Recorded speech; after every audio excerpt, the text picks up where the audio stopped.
पुष्पा जंगल का नया राजा बन चुका था। उसकी धाक हर तरफ फैली हुई थी, लेकिन वह जंगल, जिसे वह अपनी ताकत समझता था, असल में एक भयानक रहस्य छुपाए हुए था। एक रात जब पुष्पा अपने दोस्तों के साथ पेड़ों की लकड़ी लाने जंगल गया, तो हवा अजीब तरह से सन्नाटे में बदल गई। चारों ओर गहरी धुंध थी।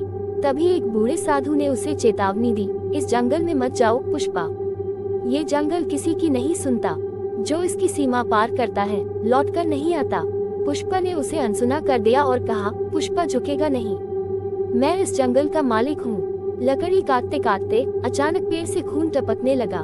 पूरा इलाका अजीब सी चीखों से गूंजने लगा। पुष्पा और उसके दोस्त घबरा गए।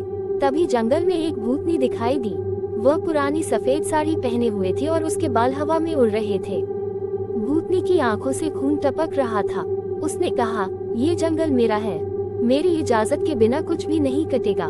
पुष्पा ने अपना कुल्हाड़ा उठाकर उसकी ओर बढ़ा, लेकिन जैसे ही उसने वार किया, वह गायब हो गई। अब चारों ओर भयानक हंसी गूंज रही थी। पुष्पा के दोस्त एक एक कर गायब हो गए।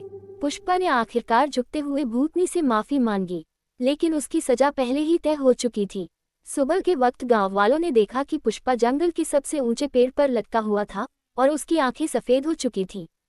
तब से उस जंगल में कोई नहीं गया। कहते हैं, वहां आज भी भूतनी पुष्पा का इंतजार करती है।